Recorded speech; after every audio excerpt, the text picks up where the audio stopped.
నమస్తే అండి. నమస్కారం. పండగ సందడి హడావుడి అయితే అయిపోయింది. కానీ 15 నుంచి 19 వరకు ప్రపంచ పెట్టుబడుల సమిట్ అయితే జరుగుతుంది. మరి మన తెలంగాణ ముఖ్యమంత్రి రేవంత్ రెడ్డి గారు అయితే రాష్ట్ర అభివృద్ధి కోసం, సంక్షేమం కోసం ఆ పెట్టుబడులు తీసుకురావడానికి తన వంతు కృషి ప్రయత్నం అయితే చేస్తున్నారు. మరి మన ముఖ్యమంత్రి ఏం చేస్తున్నట్టు, మన ఐటీ మంత్రి ఏం చేస్తున్నట్టు? మీ పిల్లలు ఇంటర్మీడియట్ మరియు ఎంసెట్ చదువుతూ సబ్జెక్ట్స్ లో కన్ఫ్యూజ్ అవుతున్నారా? కాన్ఫిడెన్స్ లెవెల్ తక్కువగా ఉందా? రిపీటెడ్ మిస్టేక్స్ చేస్తున్నారా? అయితే మీకోసమే ఉంది Rise app. 1 lakh question bank, performance analysis, online classes by experts, ఇంకా మరెన్నో ఫీచర్స్ తో మీ ముందుకొచ్చింది Rise the perfect guide. Description లో ఉన్న లింకును ఉపయోగించి సబ్స్క్రైబ్ అవ్వండి. మళ్ళీ క్వశ్చన్ వేసినామమ్మా. లాస్ట్ టైం ఇట్నే దావూస్ ఎందుకు పోలేదంటే చలి పుడుతుంది అన్నాడు. ఏమన్నాడు? చలి పుడుతుందని. చలి పుడుతుంది, చలి ఎక్కువ ఉంది, అందుకని నేను పోవటంలో వెళ్ళలేదన్నాడు. అసలు దావూస్ పోయేది ఎందుకు? Time waste. నేనే అందరు ప్రపంచంలో ఉన్న పారిశ్రామిక దిగ్విజయాలందరినీ నేనే విశాఖపట్నం తీసుకొస్తున్నాను, 13 లక్షల కోట్లు పెట్టుబడులు నేను చేస్తున్నాను అని చెప్పి ఒక డూప్లికేట్ సదస్సు పెట్టాడు విశాఖపట్నంలో. ఆ డూప్లికేట్ సదస్సులో పెట్టుబడులు వచ్చింది లేదు, పాడు లేదు. అదేమంటే కోడి గుడ్డు పెట్టింది, పొదగాల, పిల్లవ్వాలా, పిల్లయినాక పెట్టవ్వాలా అని ఆ దెబ్బతోటే కోడిగుడ్డు మంత్రిగా మిగిలిపోయిండు ఐటీ పరిశ్రమల మంత్రి. ఆంధ్ర రాష్ట్ర ప్రజలు చేసుకున్నటువంటి దౌర్భాగ్యం అమ్మ.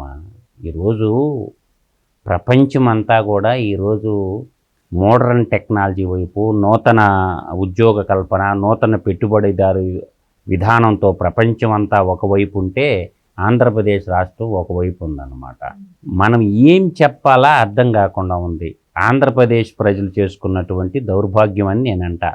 దాదాపుగా 120 దేశాల్లో ఉన్నటువంటి 2800 మంది, ఎంతమంది అమ్మా? ఎన్ని దేశాలు? 120 దేశాల్లో ఉన్నటువంటి ప్రతి దేశాలు, ఆ దేశాల్లో ఉన్నటువంటి వివిధ రకాల కంపెనీల ప్రతినిధులు 2800 మంది ప్రతినిధులు వస్తారు. పెద్ద పెద్ద పారిశ్రామికవేత్తలు. అంటే మన దేశంలో చూస్తే Tata, Birla, Reliance, Adani, Wipro, Infosys, like that లాంటి కంపెనీలన్నీ కూడా ప్రపంచ పారిశ్రామికవేత్తలందరూ స్విట్జర్లాండ్లో ఉండబడినటువంటి దావూస్ నగరానికి వెళ్తారు. అక్కడ ఆ దేశాల్లో వివిధ రాష్ట్రాలకు సంబంధించినటువంటి ఆ రాష్ట్ర పరిశ్రమ మంత్రులు, ఆ రాష్ట్రాలకు సంబంధించిన ముఖ్యమంత్రులు, ఆ రాష్ట్ర పరిశ్రమల కార్యదర్శిని, ఆ రాష్ట్రానికి సంబంధించిన చీఫ్ సెక్రటరీని ఎంటబెట్టుకొని దావూస్ వెళ్తారు. అక్కడ అన్ని రకాల వస్తువులు ఉత్పత్తి చేసేటటువంటి ఐటీ, ఆటోమొబైలు, తర్వాత సిమెంట్ పరిశ్రమలు, వివిధ రంగాల పరిశ్రమలకు సంబంధించిన అందరు వ్యక్తులు ఉంటారు. అక్కడికి పోయి ఏం చేయాలంటే, మా రాష్ట్రానికి వివిధ రకాలైనటువంటి మౌలిక వసతులు ఉన్నాయి, మా రాష్ట్రంలో రోడ్ల కొరత లేదు, తర్వాత మనం ఏముందంటే మ్యాన్ పవర్ కొరత లేదు. మ్యాన్ పవర్ అంటే మనుషులు కాదు, స్కిల్ మ్యాన్ పవర్ కావాలి వాళ్ళకి. స్కిల్ మ్యాన్ పవర్ యువత మాకు అందుబాటులో ఉంది, మినరల్స్ అందుబాటులో ఉన్నాయి, మౌలిక వసతులు అందుబాటులో ఉన్నాయి, 24/7 పవర్ మయం ఉంది, మాకు కాబట్టినంత ల్యాండ్ ఉంది. అప్పుడు వాళ్ళు అడుగుతారు, మీ రాష్ట్రంలోని మేము పెట్టుబడులు ఎందుకు పెట్టాలా, పెట్టుబడులు పెడితే మాకు వచ్చేది ఏంది అని అడుగుతారు. అప్పుడు పక్క రాష్ట్రం తమిళనాడు ఉంది, కర్ణాటక ఉంది, తెలంగాణ ఉంది, మహారాష్ట్ర ఉంటుంది. ఈ పరిశ్రమలు ఇప్పుడు ఆటోమొబైల్ రంగంలో చూసుకుంటే తమిళనాడు మొదటి ప్లేస్లో ఉంటుంది. భారతదేశ జీడిపిలో కూడా తమిళనాడు మొదటి ప్లేస్లో ఉంటుంది. పెట్టుబడులు అక్కడికి ఆకర్షించి పరిశ్రమలోనే ఇబ్బంది పెట్టకూడదు. ఎందుకంటే వాళ్ళు ఆ ప్రపంచ దేశాల నుంచి ఇక్కడికి వస్తే వాళ్ళని ఇబ్బంది పెడితే ఏమవుతారో కంపెనీని ఎత్తుకొని పోతారు. నీకు 2 ఎగ్జాంపుల్ చెప్తానమ్మా. ఇప్పుడు తాడేపల్లి ఒక ప్యాలెస్ బానిస ఒకడు ఉన్నాడు కదా, సజ్జల రామకృష్ణారెడ్డి. ఆ తాడేపల్లి బానిస ఏం చేశాడంటే అమర్ రాజా బ్యాటరీస్ వాళ్ళని ఇబ్బంది పెట్టిండు. వాళ్ళ తాత పెట్టిండు కంపెనీ, వాళ్ళ నాయన కాలంలో ఇబ్బంది లేదు. ఇప్పుడంట ఇబ్బంది వచ్చిందంట. పోలీస్ నోటీసులు ఇచ్చేసి వాళ్ళని పారిపోయేటట్టు చేస్తే వాళ్ళు తెలంగాణ వచ్చి దాదాపు 9,500 కోట్లు పెట్టుబడి పెట్టి అమర్ రాజా బ్యాటరీస్ వాళ్ళు. తర్వాత వాడు ఒకడు ఉండడు, పనికి మాలినోడు, అనంతపురం జిల్లాలో ఒక ఎంపీ ఉండడు, హిందూపురం ఎంపీ. వాడేం చేసిందంటే కియా కంపెనీ వాళ్ళని బెదిరించిండు. వాళ్ళకి మనకి ఒక కారు మ్యానుఫ్యాక్చరింగ్ చేయాలంటే వివిధ రకాల లోపల కాంపౌండ్స్, లాట్ ఆఫ్ కాంపౌండ్స్ ఉంటాయి, ఆటోమొబైల్ కాన్సమ్ ఆన్సిలరీస్ యూనిట్స్ రావాలన్నమాట. అవి రాకుండా చేసిండు. వాళ్ళని బెదిరించి వాళ్ళ లంచాలు అడిగి వాళ్ళ రికమెండేషన్ చేసిన వాళ్ళకి ఉద్యోగాలు ఇవ్వాలని చెప్పి చాలా బెదిరించారు కియా కంపెనీని. చంద్రబాబు నాయుడు మన కొరియా కంపెనీ వచ్చింది కదా అని వాళ్ళు తమిళనాడు పోయింది వాళ్ళ ఆన్సిలరీ యూనిట్స్. అందువల్ల ఏంటంటే మీకు ఈ విధంగా కాదు, లూలు మాలు విశాఖపట్నంలో వస్తే వాదేం చేసిండు, కోయంబత్తూరులో కూడా ఉంటుంది లూలు మాలు, వాళ్ళు తెలంగాణకి పారిపోయి వచ్చారు. అదేవిధంగా అనంతపురం జిల్లాలో జాకీ పరిశ్రమ అంటే ఇన్నర్వేర్ తయారు చేసేటటువంటి జాకీ కంపెనీ, వాళ్ళు ఏం చేశారు, వాళ్ళని ఎట్నే బెదిరిస్తే అనంతపురం జిల్లాలో వాళ్ళు తెలంగాణకు వచ్చేసారన్నమాట. వీళ్ళు పరిశ్రమలు తేపోగా పరిశ్రమల కాడ లంచాలు అడిగి వాళ్ళ మనుషులకు ఉద్యోగాలు లేదని చెప్పి రాష్ట్రం నుంచి తరిమేశారు. అటువంటి వాతావరణం ఉంటే ఎవరు రారు. ఈరోజు తెలంగాణ ముఖ్యమంత్రి, నూతన ముఖ్యమంత్రి, గతంలో కేటీఆర్ పోయిండు దావూసు, కొన్ని పెట్టుబడులు ఆకర్షించుకున్నాడు.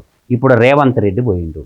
రేవంత్ రెడ్డి తన యొక్క ఐటీ మంత్రిని, పరిశ్రమల మంత్రిని కూడా తీసుకొని శ్రీధర్బాబుని వాళ్ళ ఐఏఎస్ ఆఫీసర్లను తీసుకుపోయి మా రాష్ట్రానికి రండి, మేము మీకు 24 గంటలు వాటర్ ఇస్తాము, 24 గంటలు పవర్ ఇస్తాం, మీరు కోరుకున్న చోట మేము భూమి ఇస్తాము, మా రాష్ట్రంలో పెట్టుబడులు పెట్టండి, మా యువతకు ఉపాధి కల్పించండి అని చెప్పి పక్కనున్నటువంటి మనలో భాగం పంచుకున్నటువంటి తెలంగాణలో గతంలో ఉన్న పరిశ్రమల మంత్రి కానీ ఇప్పుడున్న పరిశ్రమల మంత్రి ఈ రాష్ట్ర ముఖ్యమంత్రి ఇద్దరు పోయి దావూసు పోయి పెట్టుబడులు తెచ్చుకొని రాష్ట్ర సర్వోన్నత అభివృద్ధికి యువతకి ఉపాధి కల్పనే లక్ష్యంగా వాళ్ళు పనిచేస్తుంటే మన రాష్ట్ర ముఖ్యమంత్రి మన ఐటీ పరిశ్రమల మంత్రి గుడివాడ అమర్నాథ్ వీళ్ళిద్దరు ఏం గెడ్డి బేకతారంట.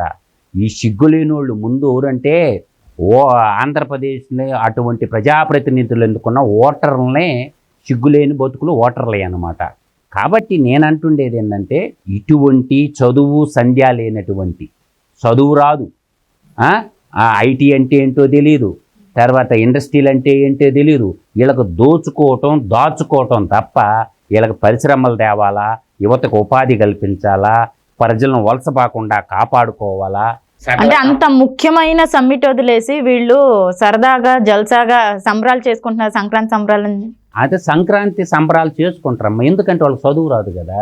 ఇప్పుడు క్యాబినెట్ తీసుకోండి అమ్మా, క్యాబినెట్ మొత్తం మీరు చూడండి, బూతులు తప్ప నోటితో మేము ఇన్ని పెట్టుబడులు తెచ్చినాం, మేము ఇన్ని రోడ్లు పోసినాం, రవాణా శాఖ మంత్రి వచ్చి మేము ఇన్ని రోడ్లు పోసినాము అని చెప్పడం, తర్వాత పరిశ్రమల మంత్రి వచ్చి మేము ఇన్ని కంపెనీలు పెట్టినాము, ఇంతమందికి ఉపాధి ఇచ్చినామని పరిశ్రమల మంత్రి చెప్పడం, తర్వాత ఇరిగేషన్ శాఖ మంత్రి వస్తే సంబరాల రాంబాబుగా మిల్లిపోయినాడు. ఎవరు ఆయన సత్తునపల్లి ఎమ్మెల్యే నిన్న రికార్డ్ డ్యాన్సులు వేస్తుండవు. నేను వేసేది నువ్వు చేసుకునేది ఏదన్నా చేసుకోమని బజార్లో తిరిగి ఒక మినిస్టరు రికార్డ్ డ్యాన్సులు వేస్తున్నాడు. ఆయన పోలవరం డ్యామ్ గురించి మాట్లాడు, పులిచింతల గురించి మాట్లాడు, తర్వాత ఆయన అన్నమయ్య ప్రాజెక్టు గురించి మాట్లాడు. అంటే ఇరిగేషన్ రంగం మొత్తం పడకేసిపోయింది. ఆంధ్రప్రదేశ్లో కనీసం డ్రైనేజ్లో పూడికి తీసేదానికి కూడా లేదు. చెరువు కట్టల మీద ఉన్నటువంటి జంగిల్ క్లియరెన్స్ అంటూ ఆ చెట్లు పీక్కుండేదానికి కూడా డబ్బులు లేవు. కాబట్టి నేనంటుండేది ఏంటంటే ఆంధ్రప్రదేశ్ ప్రజలు ఇకనైనా మేల్కోమని చెప్తుండ. దావూస్ పోయి వరల్డ్ ఎకనామిక్ ఫోరం అంటారనమాట, ప్రపంచ ఆర్థిక పెట్టుబడిదారుల సమాఖ్యలో జరిగినప్పుడు అక్కడికి పోయి పెట్టుబడులు ఆకర్షించి రాష్ట్రానికి తెచ్చుకోవాలన్నటువంటి సోయ ఒక్క క్యాబినెట్లో మంత్రులు లేవు. ఈ 175 మంది ఎమ్మెల్యేలు కూడా ఎవడు అడగడు.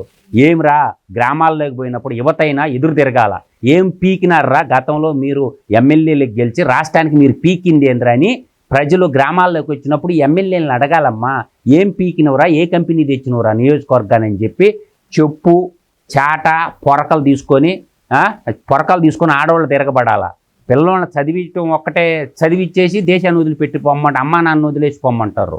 స్థానికంగా ఉపాధి కల్పించాలంటే ఏం చేయాలా, పరిశ్రమలు స్థాపించాలా. ఇప్పుడు సకల సంపదల గల్ల దేశంలో దరిద్రం ఎట్లా వచ్చారా అన్నారు, అర్థమైందా? అంగట్లో అన్నీ ఉన్నా అల్లుడు నోట్లో శని ఉన్నట్లు, అంగట్లో అన్నీ ఉన్నా అల్లుడు నోట్లో శని ఉన్నట్లు సకల సంపదలు కలిగినటువంటి సౌభాగ్యమైనటువంటి అన్నపూర్ణ లాంటి ఆంధ్రప్రదేశ్లో ఏం తక్కువ ఉన్నాయమ్మా. మినరల్స్ ఉన్నాయి, డ్రింకింగ్ వాటర్ ఉంది, 860 కిలోమీటర్ల సముద్ర తీరరేఖ ఉంది. అదేవిధంగా భూములు, పడావు భూములు ఇప్పుడు అనంతపురం జిల్లా చూస్తే వందల వేల ఎకరాలు భూములు పడి ఉంటాయి. వీళ్ళు దోచుకోవటానికి భూములు ఉన్నాయి కానీ కంపెనీల పేరు చెప్పేసి వందల ఎకరాలు భూములు కొట్టేయటానికి ఉన్నాయి కానీ ఇటువంటి పెట్టుబడి సదస్సుకి వెళ్ళి అక్కడ దేశే పారిశ్రామికవేత్తలను ఆకర్షించి వాళ్ళకి ఏమి కావాలో వాళ్ళని వీళ్ళు పోతే ఊరొస్తారమ్మా. వీళ్ళు ఎటువంటి వాళ్ళు అంటే వీళ్ళు చిన్నోళ్ళు కాదు. వీళ్ళు పేపర్ మీద కంపెనీలు చూపించి బ్యాంకీలతో ప్రజల సొమ్మును నాకేసినటువంటి క్యాబినెట్ వీళ్ళ ముఖ్యమంత్రే 11 సిబిఐ కేసులు 8 ఈడీ కేసుల్లో A1 ముద్దాయిగా ఉన్నారు. అది అందువల్ల ఏంటంటే వీళ్ళని చూసి ఒక్క కంపెనీ ఓడు కూడా ఎవరు రారు. కాబట్టి నేను అంటుండేదంటే తెలుగు ప్రజలు మేల్కోండి. ఈ రాష్ట్రం ఎటువైపు పయనిస్తుందో తెలుసుకోండి. చూసి ఏ కంపెనీ ముందుకు రాదు అంటే ఇంకా ఆంధ్ర రాష్ట్రం బాగుపడేది ఎలా, అభివృద్ధి జరిగేది ఎలా? అవునమ్మా, శనేశ్వరుడిని నెత్తిని పెట్టుకున్నారు. శనేశ్వరుడిని నెత్తిని పెట్టుకున్నారు కదా, బరాయించమని నేను చెప్తున్నాను. ఆంధ్రప్రదేశ్ అభివృద్ధి చెందాలంటే యువత మార్పు జరగాల. యువత అనేవాళ్ళు ఆలోచనతో మన ఎమ్మెల్సీ ఎలక్షన్లో ఓట్లు ఎలా వేశారమ్మా? యువత రూపాయి తీసుకోకుండా బూతులు పోయి వీళ్ళ దోల తీర్చినారు కదా. దాదాపు 3 ఎమ్మెల్సీలు గ్రాడ్యుయేట్ ఎమ్మెల్సీ అంటే ఎవరు? చదువుకున్నోళ్ళు ఓటు వేసేవాళ్ళు వేశారు కదా. అప్పుడు ఏమన్నాడు సజ్జల రామకృష్ణారెడ్డి సకల శాఖల మంత్రి ఏమన్నాడు? మా ఓటర్లు ఏరియా ఉండరులే అన్నాడు. అన్నడా లేదా? కాబట్టి ఆయన ఓటర్లు ఏరియా అంటే దొంగ ఓట్లు ఏమన్నా చేర్చుకున్నారా ఏంది? దొంగతనంగా ఓట్లు వేసుకుంటారా ఏంది? ఆ పప్పులు ఏం ఉడకోలే. ఈసారి నువ్వు ఎన్ని ఓట్లు ఎన్ని కింద మీద పడ్డా ప్రజలు మరణ శాసనం రాస్తారు. యువజన శ్రామిక రైతు పార్టీకి మరణ శాసనం ఖచ్చితంగా రాస్తారు. కాబట్టి దీన్ని మనం ప్రజలు అర్థం చేసుకోమని నేను చెప్తాను. యువత స్వచ్ఛందంగా రేపు ఎలక్షన్లో వాళ్ళ గ్రామాలకు పోయి ఏ విధంగా అయినా ఓటుతోనే సమాధానం చెప్పు. ఓటే, ఇంకేముందమ్మా, మనం మారణాయుధాలు పెట్టుకుంటే జైలు పాలు అయిపోతాం. ఇస్తే మాత్రం వీళ్ళు మామూలుగా రెడీగా ఉంటుంది. సిఐడి మాట్లాడినోడిని వాక్ స్వాతంత్రం ఫండమెంటల్ రైట్ ఉంది కదా. ఈ రాష్ట్రంలో fundamental right freedom of speech ఉండేది యువజన శ్రామిక రైతు పార్టీ సభ్యులకి, సాక్షి మీడియాకి, సాక్షి ఛానల్కి తప్ప ఆ యువజన శ్రామిక రైతు వర్గానికి తప్ప మిగతా వాళ్ళు ఎవరు మాట్లాడినా సిఐడి రే అంట పరిగెత్తుకుంటా వస్తారు. ఈ దొంగలందరూ అవుపాడు. ఇసుక దొంగలు అవుపాడరు, అర్థమైందా? లిక్కర్ దొంగలు అవుపాడరు, వీళ్ళకి అటువంటి దొంగలు అవుపాడరు. అది ఎవరైనా ప్రశ్నిస్తే మాత్రం వెంటనే కనిపిస్తుంది, ఇమ్మీడియట్గా వచ్చేస్తారు. లాఠీ కర్ర ఒకటి తీసుకొని సివిల్ డ్రెస్లో వచ్చేసి మన అదేంటంటారమ్మా దొంగల్లాగా వచ్చేదిను, ఇళ్లలో జ్వరబడేదిను, ఎత్తుకొని పోయేది, వాడు చిత్తకు కొట్టేది. కాబట్టి ఇది ఎల్లకాలం నడవదు. ఇది ప్రజాస్వామ్యం చాలా గొప్పది. డెమోక్రసీలో అల్టిమేట్గా కింగ్స్ ప్రజలే. కాబట్టి మంచో చెడు ఒక దుర్మార్గుడిని ఎన్నుకున్నారు, ఒక దుష్టుని ఎన్నుకున్నారు. కాబట్టి బరాయిస్తారు. అంతలావు పాండవులకే దప్పల, అంతలావు శ్రీరామచంద్రుడికే దప్పల. మనం ఎంతమ్మా? వనవాసం అనేది సీతమ్మకు కూడా దప్పల. కాబట్టి ఇది ఒక దుర్దినం అనుకొని రేపు రాబోయే ఎలక్షన్లో ప్రజలందరూ జాగృతతో వ్యవహరించి రాష్ట్రాభివృద్ధిలో అందరం భాగం అవుదాం. ఈ పప్పులు బెల్లాల పథకాలకి ఆశపడితే నష్టపోయేది రాష్ట్రమే. కాబట్టి రాష్ట్రం బాగుండాలా, దేశం బాగుండాలా, అప్పుడే మనం అందరం బాగుంటాము. అందుకే అన్నారు సర్వే జనా సుఖినో భవంతు, సత్యమేవ జయతే, లోకా సమస్తా సుఖినో భవంతు అని మన పెద్దలు చెప్పిన మాట ఊరక అనలేదన్నమా. ఈ ఊరక బెట్ల జగన్మోహన్ రెడ్డి ఒక్కడ బాగుంటే రాష్ట్రం బాగున్నట్టు కాదు. ఇప్పుడు జగన్మోహన్ రెడ్డికి వేల కోట్లకే పడగలెత్తిపోయి ఉండవు. దాదాపు 67 కంపెనీలు పెట్టుకొని ఒక మినీ సామ్రాజ్యాన్ని నిర్మించుకొని ఉన్నాడు, ఆర్థిక సామ్రాజ్యాన్ని. ఆయనకి జవాబు చెప్పాలంటే ప్రజలే వాళ్ళ ఓటుతో బుద్ధి చెప్పాల. రాష్ట్రం బాగు కోరేటటువంటి తెలుగు తల్లి మన అమ్మ సంక్షేమం మనం ఎలా కోరుకుంటామో మన రాష్ట్రం అన్నపూర్ణ లాంటి తెలుగు రాష్ట్రాన్ని మనం కాపాడుకోవాలంటే ప్రతి చదువుకున్న యువత విజ్ఞతతో ఆలోచించి రేపు రాబోయే ఎలక్షన్లో వాళ్ళ యొక్క పవిత్రమైన ఓటుని వినియోగించుకొని ఈ రాష్ట్ర ప్రభుత్వాన్ని, ఇప్పుడున్న యువజన శ్రామిక రైతు పార్టీని బంగాళాఖాతంలో కానీ కలపకపోతే రాష్ట్రం గురించి మర్చిపోవటమే జరుగుద్దే తప్ప. కాబట్టి అందరూ బాగుండాలా, అందులో నేనుండాలా, అందులో తెలుగోళ్ళు ముందుండాలని కోరుకునేటటువంటి సింహపూరి ముద్దు బిడ్డగా తెలుగు ప్రజలందరూ సంతోషంగా ఉండాలని ప్రపంచంలో కోరుకుంటున్నానమ్మా.